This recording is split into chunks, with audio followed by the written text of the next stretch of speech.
So, guys, welcome back to another episode of the Wise Wealth Podcast. We've got a very exciting guest on the show. We've got Andrew Henderson. I'm not going to introduce him, I'm going to let him introduce himself and tell us a little bit more about what he's done and get this conversation going. So, over to you, Andrew. Thanks for joining me. Thank you. And I'm the founder of a company called Nomad Capitalist. I am the living embodiment of my company because we talk about the five magic words: go where you're treated best.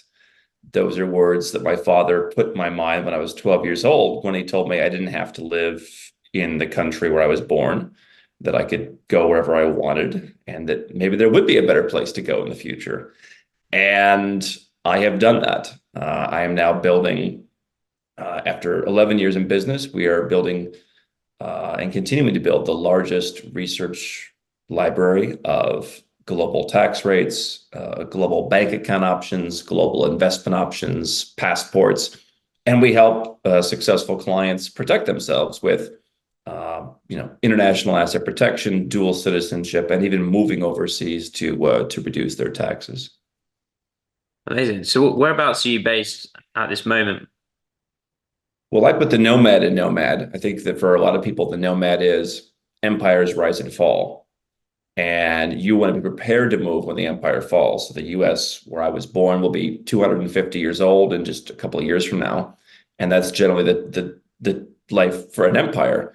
Um, Obviously, some empires may not last as long. So that's the nomad that I kind of talked about. But for me, I like to move around. So I'm in Dublin, I'm in Kuala Lumpur, I'll be in Bogota, where I have a home in a couple of weeks. I've accumulated a collection of a number of pied-à-terres around the world, as well as one or two family homes in places that I like to spend more time. Um, That's so I amazing. think being You are, diversified to me is important. yeah, exactly. So you truly are nomad. Yeah. You're moving from location to location. So when you talk about sort of like the empire lasting 250 years, is that a hint there that America's not the place to be at this moment in time? Well, I grew up in the 90s, and my father would bring home clippings from the Wall Street Journal and talk about how Singapore was doing something great, or, other countries were advancing.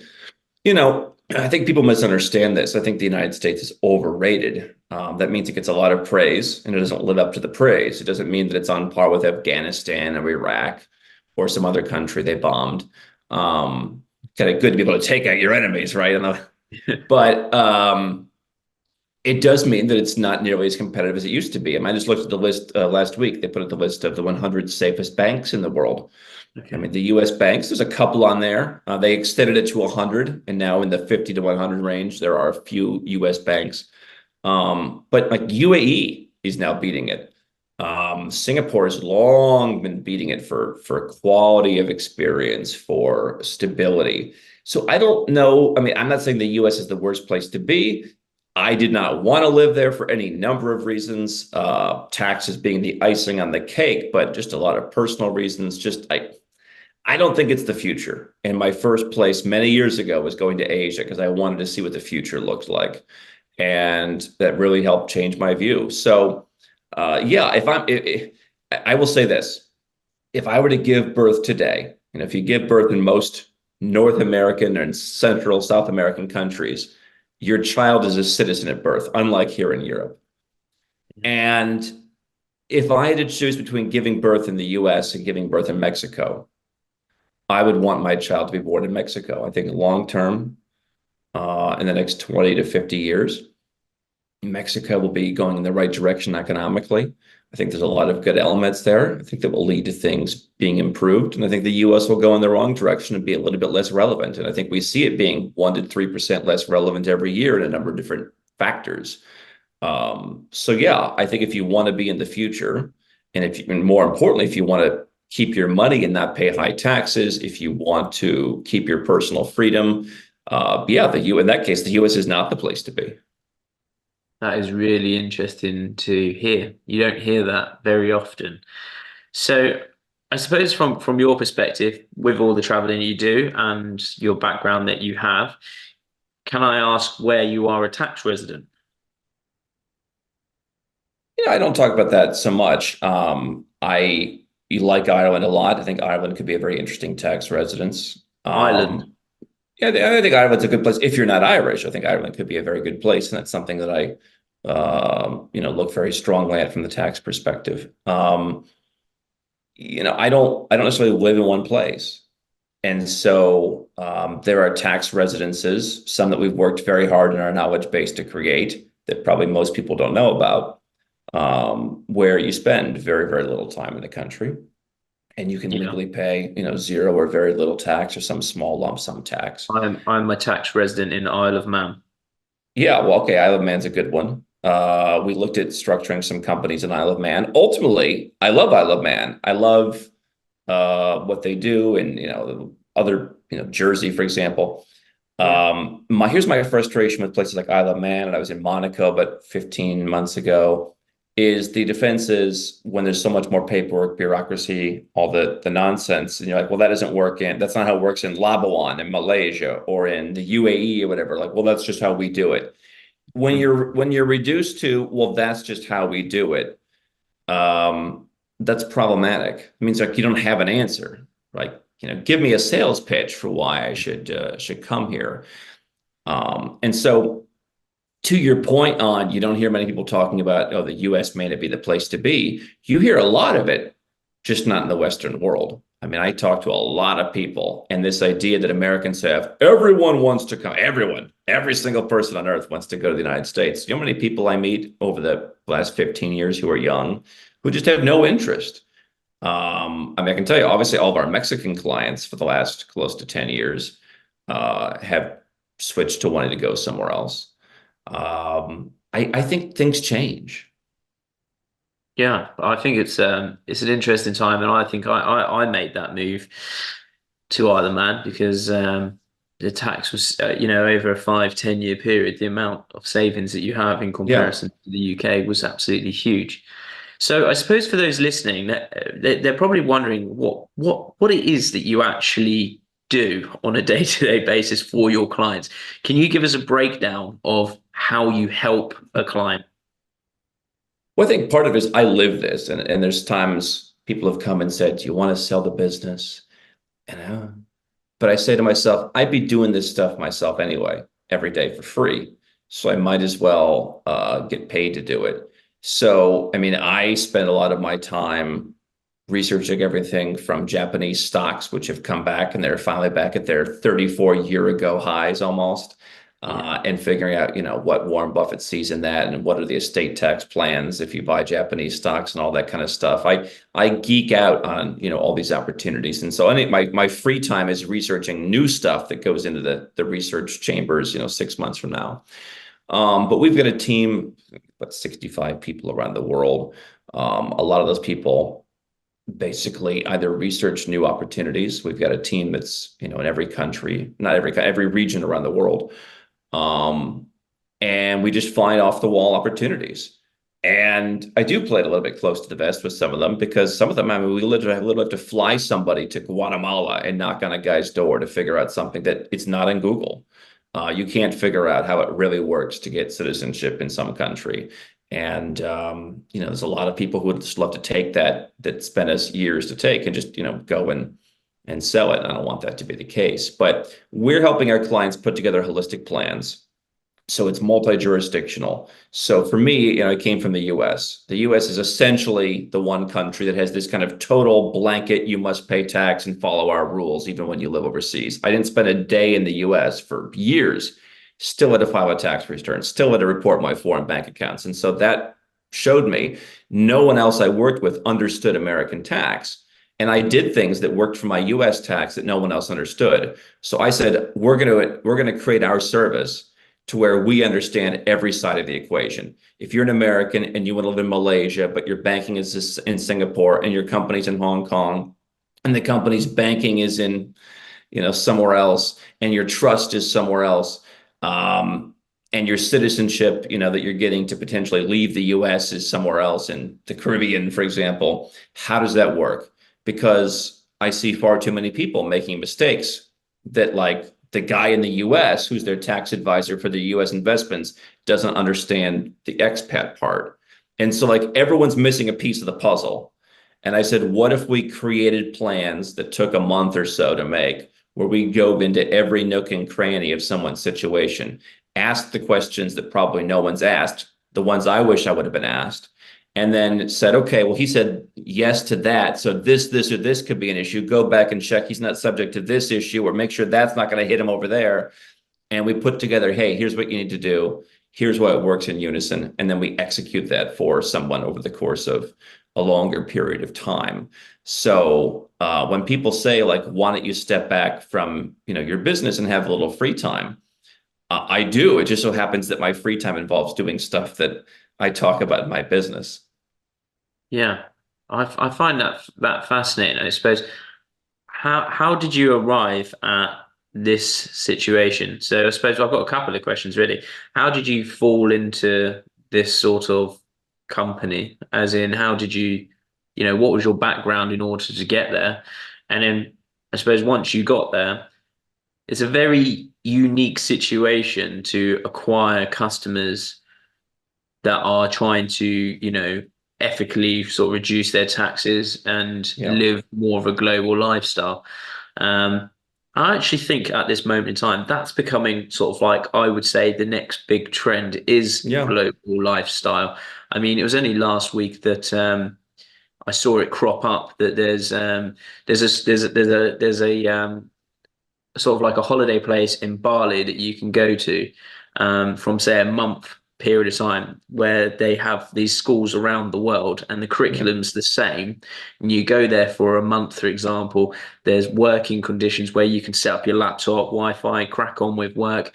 Your children go to the school there for that month and they really get like a month of culture there. And then you move on to the Yeah. next place and the curriculum's the same so that when you arrive at the next place, they already know what you're at, and it's very much a global lifestyle from a move to that place, experience the culture, and sort of thrive in it. And I think from a global lifestyle, I think you're right in how things are moving. I'm just very interested to know how did you end up at this point, and more importantly, how are customers finding you?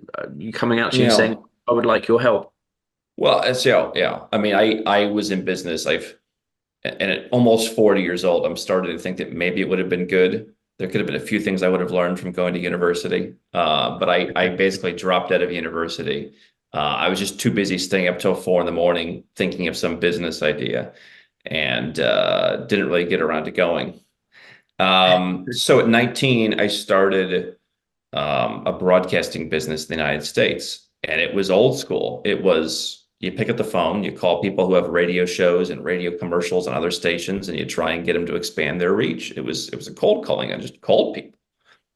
And I realized I had this internet phone, this voice over internet protocol phone that was kind of new back then. And I said, well, wait a second, I could plug this phone in anywhere in the world and nobody would know the difference. I'd have my US phone number. I could work whatever hours. I could call people. What's the difference? And so I started to like to ask myself, like, well, how would how would that work with taxes? Because then when the first tax bill hit me, I'm like, whoa, like I always was in support of lower taxes, but when it first hits you, it's real money. Whoa. And so it took me a number of years to finally pull the plug on saying, okay, I don't want to live in the US. I don't think the girls in my early 20s liked me, and that probably helped to move things along a little bit as well. But I just kind of figured this stuff out for myself. And then when I sold the last of my US businesses, I had a couple different things. I did that so I could live overseas. And when I said I live overseas, I'm gonna blog about it. I'm just gonna write about my experiences, not about traveling and nomad culture, but I'm gonna blog about, hey, I went to meet an attorney in the Philippines today about can you become a citizen? No, but you can become a resident and it's tax friendly, and here's how it works. And so I started publishing that. And over time, I got more and more requests. Oh, that's pretty interesting. Like, can you help me?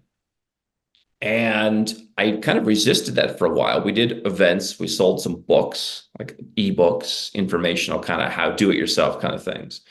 And eventually I realized we had our last event and I got frustrated that too many people came and just didn't do anything. It just kind of personally bothers me. So I said, let's just, we were kind of starting to build out the plan for potentially offering services. I said, let's do it. And it's evolved a little bit over the years, but it's always been you need a plan because and I see this in my own life. I mean, when you start to cut corners and rush, you end up in trouble. So, I mean, people have found us. We have, I don't know, 600,000, 700,000 people a month who come to our website. We have a YouTube channel that has close to 800,000 subscribers. We put out a video every other day for many years, every day. What is that You know, channel, just out of interest? just Nomad Capitalist. So the book is called No. I wrote a book called Nomad Capitalist on Amazon. The channel is called Nomad Capitalist. The website's nomadcapitalist.com. Probably overextended ourselves a little bit, and that's something that I still continue to clean up from a macro executive level today, of just making sure that like everything is where we want it to be. But people find you and they want a solution, and I think we've become the premium provider of the solution because I realized from years of misery that this stuff is very valuable, but very difficult. And I had a friend who was talking to me yesterday. He's like, I don't know how you got 5 passports. I don't know how you got 7 residences. I don't know how you got 45 bank accounts. It's like, I got one bank account here in what you mentioned, Bali. He's like, I wanted to do something terrible. It's tough, man, and so that's how it all progressed. I find that very interesting, so especially for myself being a YouTuber. I'm not as big as you. I've got about 160,000 subscribers on Yeah. YouTube, but you're putting out content every other day on YouTube, coming from a fellow YouTuber. That's a lot of content to be filming and putting out, as well as running a company. Are you, I'm assuming you've got editors or something along those lines that's putting all the editor together, or are you doing this all yourself? No, we have a videographer and we have editors and we have a team that does that. I will admit it's very hard for me to have other people come up with the ideas. I mean, the good news is I go for a daily walk. I think through a lot of things, including I get ideas for videos. But, I mean, I read the news all the time, the financial news, the world news, all kinds of stuff that pops up. So I'm getting ideas all the time. I think ideas are I'm bad at many things, but ideas are a strength of mine. And my father's side hustle was radio and TV. My grandfather was a speaker. His father was a speaker. So I mean, we just did we did 18 of them the other day, which is a month, and then maybe a couple extras. And it took us Wow. about 6.5 hours, 7 hours of filming. Um, and then I just generally try and like organize my notes maybe like for 2, 3 hours maybe before that. So it's kind of like one long day in the course of a month with me just kind of jotting down random notes on a scratch pad over the course of the month. Um, there's many things, and the bigger we get, the more I realize how many things I'm not good at. I think that's something that I am good at, and it's something that I think a lot of people think, oh, he videos, he's just a YouTuber. I mean, we were a services business before we had the YouTube channel. Um, and I just, decided about the time of the 2016 US election, like, okay, let's bump up this YouTube channel. Let's make content for it. But we were already serving clients at that point. It wasn't like that was the thing. It's just something that we would like to produce more. We're working on this right now, some more elaborate videos.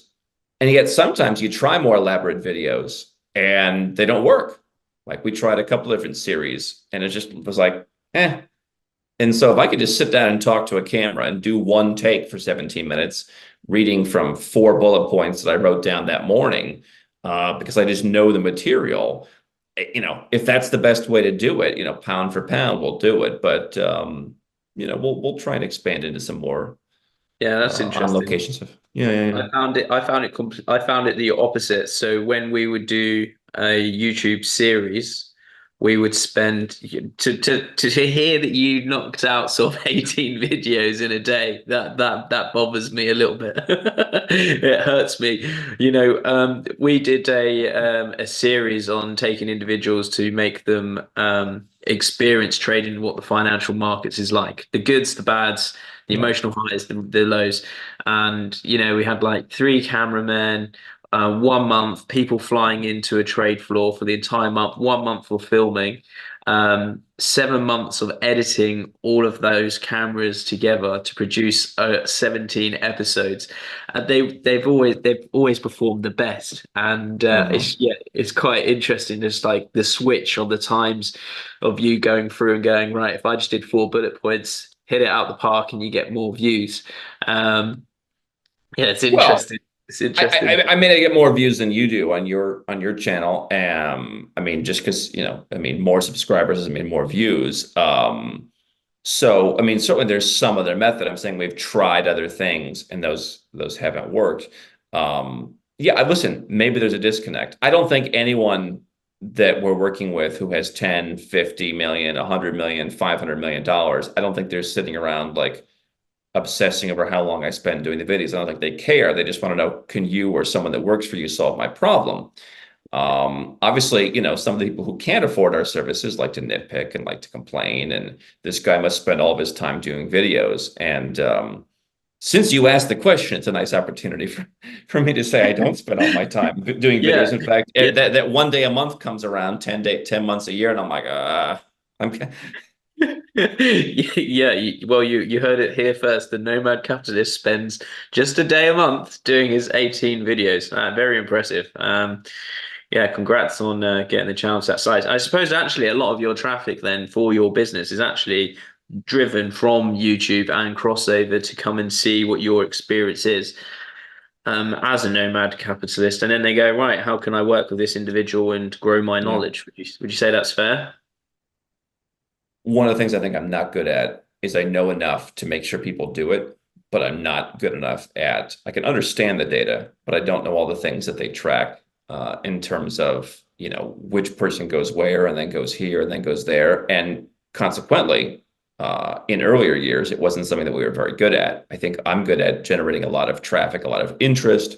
I know how to phrase things. I know how to, I wrote all the articles for years in the beginning. Like I know how to write a good article.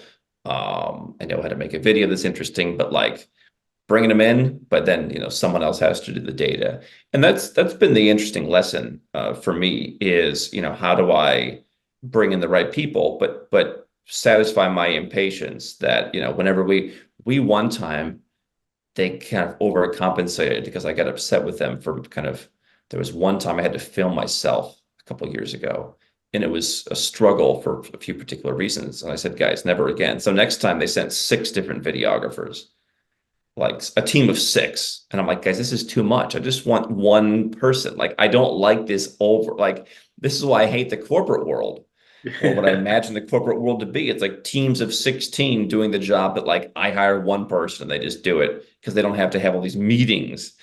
And that's kind of one of the things that I've been figuring out in recent years is how do you keep the soul of a corporate business, admitting that I don't know everything. Because I think that when you grow a startup, you probably bring in certain people along the way who see you doing a lot of the jobs or see you knowing about all of the jobs and therefore don't make decisions because they think you know more.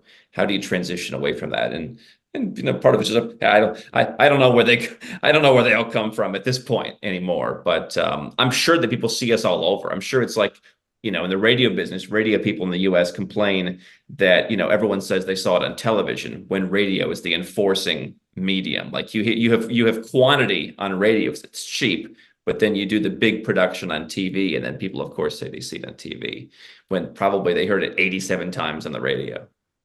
Yeah, yeah. Very interesting. So, I suppose for people listening, I'm quite interested in knowing more about this as well. What's the benefits of getting additional passports? You mentioned it slightly earlier about, having, passports in multiple jurisdictions. What's the benefits behind having those passports? Well, if you're American or if you're from a country that may follow a US style taxation system in the future because they're broke, it's an exit strategy from your existing citizenship.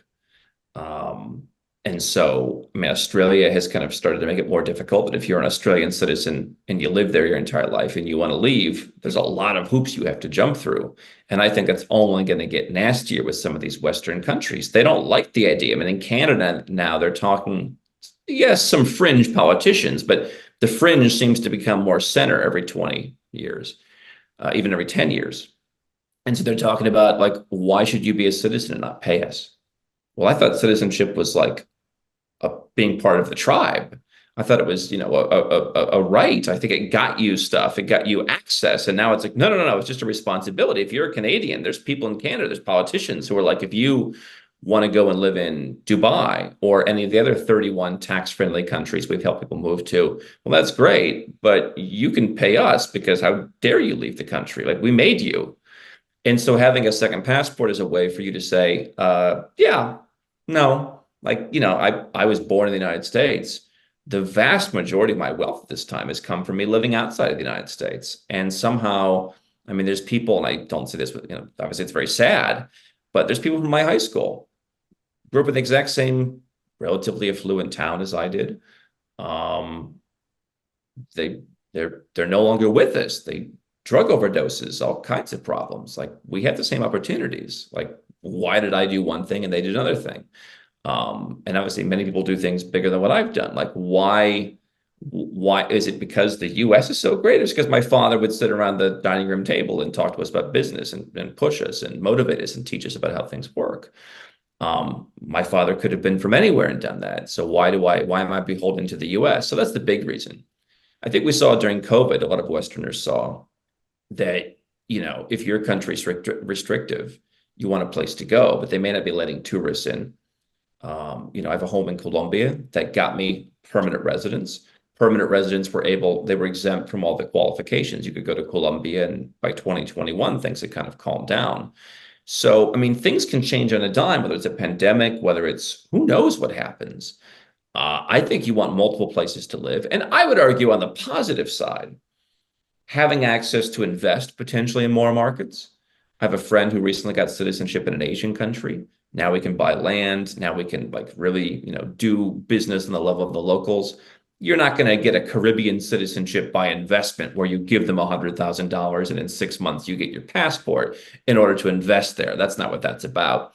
But I think, the world is changing. The geopolitics of the world are changing. You don't see it very much in the West. But when I was in Asia about a month and a half ago, and I asked my banker at a dinner, I said, would you rather have a rich American or a rich Indonesian? She said, the Indonesian all day long. We don't want rich Americans. We don't care how rich they are. We have plenty of money here.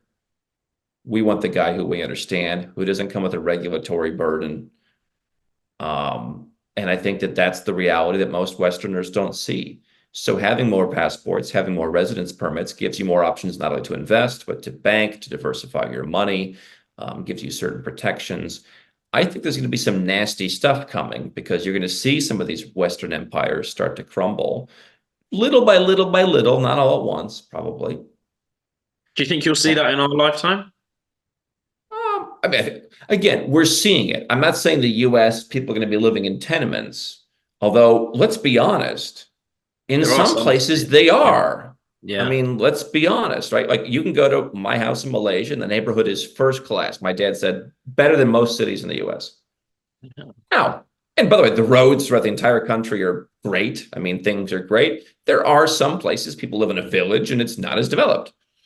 Um, and the same thing happens in the US. The same thing happens in the UK. The same thing happens everywhere. So there are people living in tenements in the US. I mean, that's a big thing of complaint. Why do you think Trump won in some context, right? Like people are tired of being forgotten. Um, but yeah, I mean, every year the US, its share of the world reserve currency goes down by 1 or 2 or 3%. Not to any one place in particular. Oh, who's going to replace the US? Nobody. That's the point. There's going to Yeah. be an array of options. The same way that 30 years ago, some family friends were like, Singapore, that's the place to be. And that was like the one big place, maybe New Zealand kind of, maybe Chile kind of, all turned out to be all right, I guess. But now it's like I could give you 3 dozen different places, and it depends on what you want. So what we're seeing is the empire crumbling very, very slowly, 1% here, 1% there, and no one alternative. It's not like Russia's taking it all or China's taking it all. It's Yeah. just going to different places.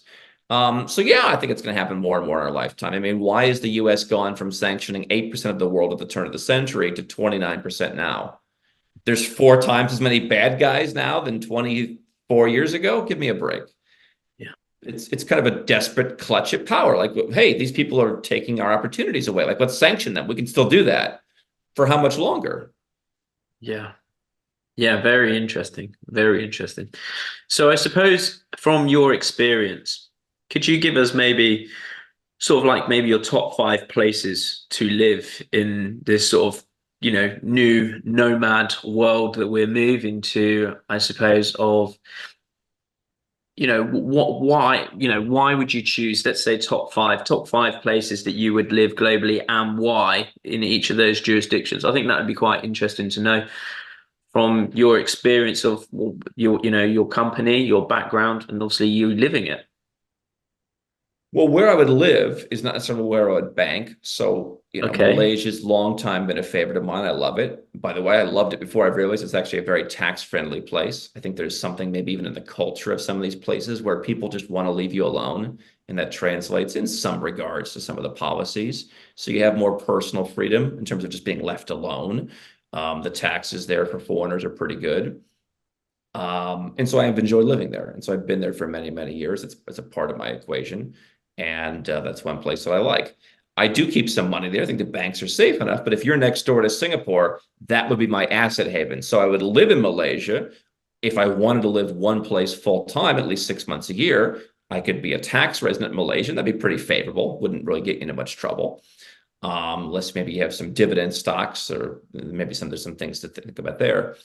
But I wouldn't do all my banking in Malaysia. One of my bankers in Malaysia came over when I was there a month ago and said, "Oh, let us show you this U.S. stock fund we have," and it's like three times the price in terms of the fees that Singapore or anybody in the U.S. would have. And it's like just designed for people in Malaysia who aren't sophisticated enough to go down to Singapore. Like if you have real money, I mean, you go to Singapore. That's this dinner I went to. It's all the Singapore bank's clients who live in Malaysia, and so I love Malaysia and I'm happy to keep some money in Malaysia. I own a home in Malaysia, although I don't think it's a great investment, at least for the next 10 years.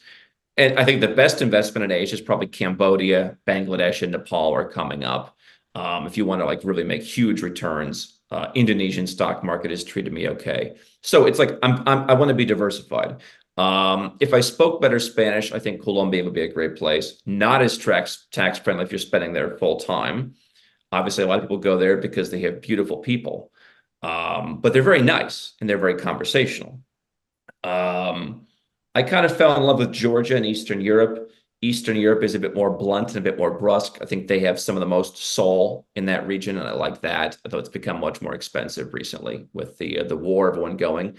I do like Ireland. I think for after all these years living in exotic places, it's nice to be able to spend some time in Ireland, where people genuinely speak your language and they drop off packages for you without an issue and everything just works. So where do you live though, and where do you do everything else? I mean, there's people, they're just like, I want to totally be left alone. We had one guy, I want to move to Nicaragua, tax friendly. They were open during COVID, at least where he was. Easy to get in. Like, you're not going to do anything else in Nicaragua, right? You're going to bank in Nicaragua. So it's kind of diversifying all your affairs to where you're choosing the best. I think Malaysia is the number one best value place to live in the world. I'm not saying it's the best, but I'm saying dollar for dollar, euro for euro. Um, it's hard to beat. Um, and From a so regulation standpoint, from a banking standpoint, or from a cultural standpoint, or for all of them. I mean, just value for money. I mean, if I come to Ireland and I land from Malaysia and I say, oh, let me just order a burrito delivered for lunch and it costs 19 euros. I mean, 19 euros. You'd eat like the king. You'd go to a beautiful, I mean, you go to a nice restaurant for 19 euros and have a nice lunch. It's an incredibly affordable place. Incredibly diverse, lots of different food options, lots of consumer conveniences. I mean, malls, the Starbucks open until 12 a.m. Just lots of consumer services because you've got people who move there and it's cheap enough for the guy from Bangladesh to move there and he does whatever service. There's lots of services available. So to me, it's kind of like a better version of Dubai. You get rid of some of the Okay. fake people. You get rid of some of the higher prices. You get better English. Okay. And I think Kuala Lumpur, other than the time zone is challenging if you're from the West, is the best value. But and yes, the people are probably, I mean, there's some of the nicest people. And what my wife really pointed out to me, she said, kindness is a factor. We go to all these places and you realize how important that is. Yeah, no, I agree. I agree. I quite like, obviously my knowledge on the travel side from a living perspective is literally Isle of Man, but here there is no crime rate. Like Yeah. literally, there's virtually zero crime rate. Um, and that was just shocking to me to even hear that when in the UK, my last property that I had, someone tried breaking in twice. So, to move here and be like, there's no crime rate. What do you mean? You don't lock your doors? That's just absolutely crazy to me. The postman opens the door here and puts the package in and says, "Good morning." And if that was in the UK, you would be going, someone's trying to break in. It's that You small, like it's a small place and people know? know each other. I mean, in Montenegro, I've got a home. I'm actually probably going to sell some land that I bought. I don't know that I'm up for the challenge of building a villa. I think I'll lose the money, whatever money I save in terms of productivity. But there's no addresses in the entire Bay of Kotor, just this kind of peninsula. And there's no addresses. Everything is BB, no address. And I asked Anka, the property maestro, how does that work? She said, well, like when you move in, you talk to the postman and like, or the DHL, and okay, he is guy with blonde hair and glasses. Okay, he's living in the place next to Cat. And one day this postman, okay, he retires, and then you go and talk to Nupa. Okay, now, and he knows for 30 years, and he okay next to Cat. Isn't that wild that that happened? I can relate to that because one of my customers in the UK says, "Let's have some fun. I'm going to send you a Christmas card." And I was like, "Okay, but you don't know my address." He goes, "That's the point." And on Yeah, the card, what he wrote was he wrote Samuel Leach.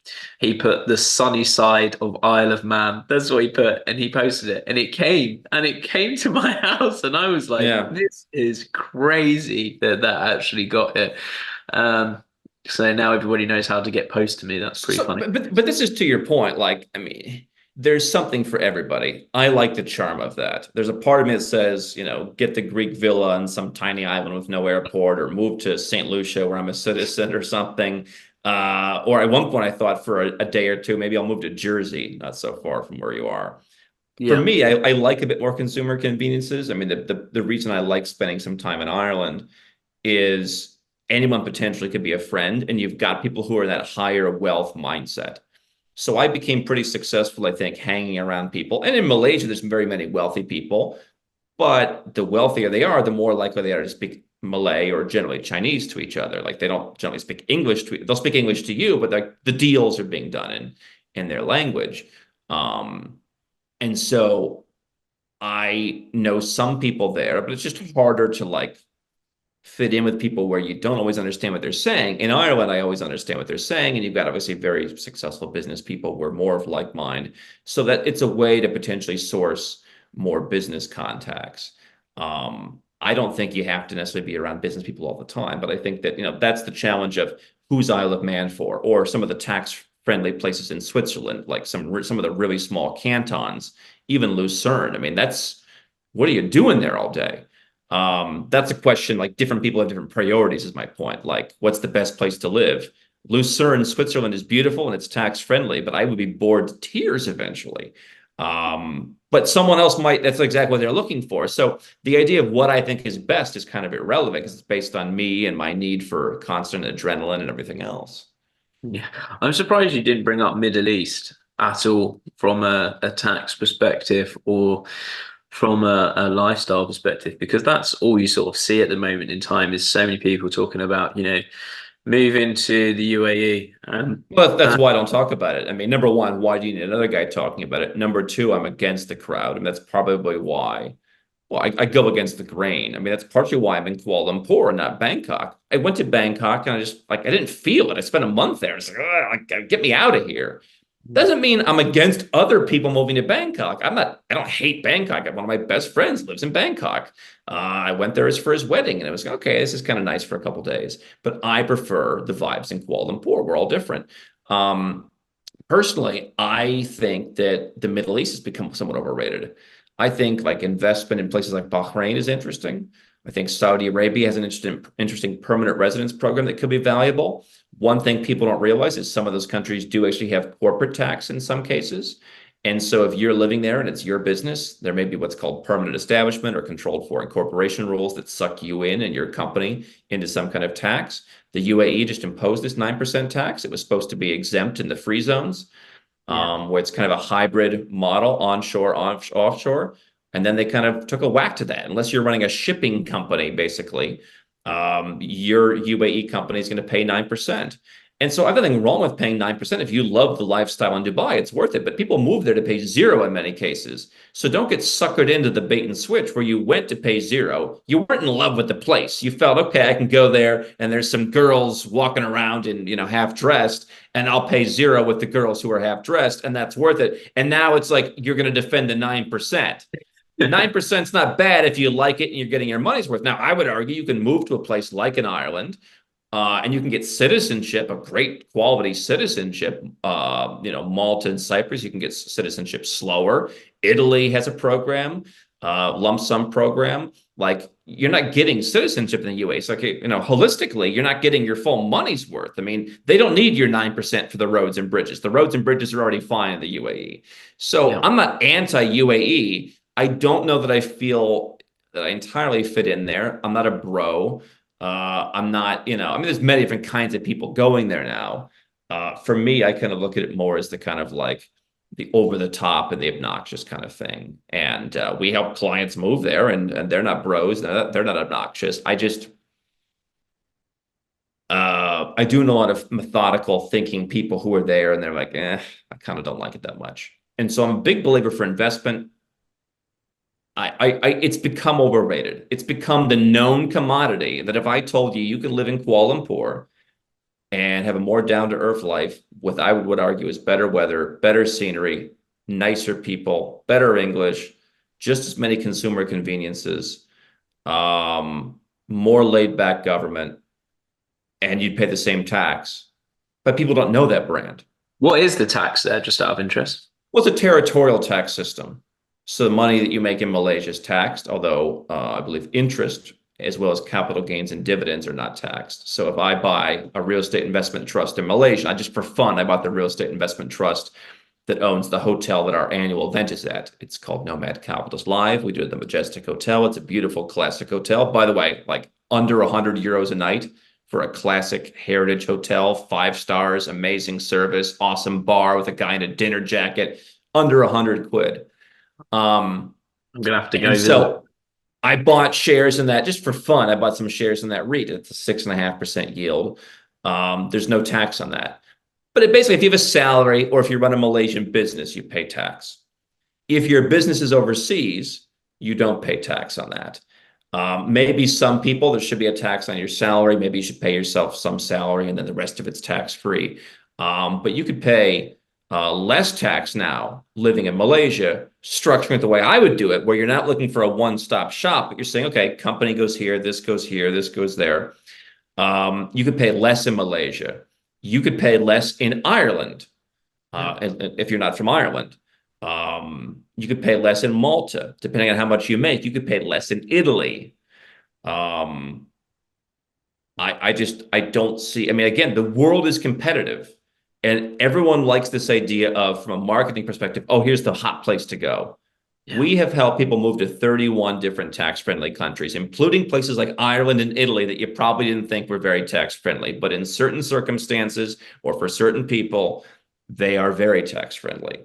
And I guess I don't like this push towards the one panacea. Yeah, no, very interesting, but absolutely fascinating, Andrew, to hear your story and how people can take advantage of living this global lifestyle. And for everybody listening, if they wanted to find out more about you and your company and how they could potentially work with you, where's the best place to send these guys? I think the best place to start is to read our book on Amazon. You pay 10 quid, whatever it costs, and it's a good amalgamation of a lot of stories, ideas, thoughts, what's possible, what's not possible. If you like to learn through someone else's perspective rather than reading a list of facts and figures, it's a good place to start. If you go to nomadcapitalist.com/apply, we explain our service. I invented the service. I don't think that it's something anyone else offers because we're obsessive about the research we do and basically knowing every option in every corner of the world. If we don't know about it, we're working on it.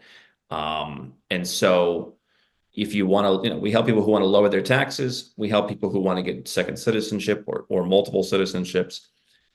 We help people who, want to put together a plan B. And we help people who just want to do as I've done, and they want to have a collection of pied-à-terres and have a stock portfolio around the world. We don't pick the stocks for you, but we can set up the infrastructure. I think there's tremendous opportunities around the world. And I think that too many of us from the West for too long have said, well, we have it the best here. You're seeing the cracks in the Western world. You're seeing it in the UK now. And by the way, a lot of us from the US, from the UK, have ancestors from somewhere else.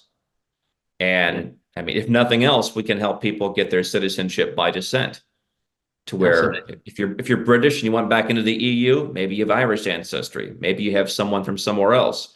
If you're not of European ancestry, there's plenty of countries in the Caribbean and Latin America that help you reclaim citizenship from grandparents, great-grandparents, great-grandparents, great-great-grandparents. So we help people do that. So I think the best thing is just, read the book, go to the website, talk to us. We generally want to work with folks who are making at least $500,000 US a year, except for that citizenship by descent program, which will just take whomever needs our help. And by the way, if you're not there, Nomad Capitalist Live is the annual event, and that's coming up in September. And that's where we just have 35 different speakers on all these topics, and it's 4 days of networking. That's amazing. Honestly, I do way too much stuff, Sam. I should just do one thing. I can't handle doing one thing. Yeah, we've covered so much. Honestly, thank you so much for joining me, Andrew. It's been great having you. Thank you so much.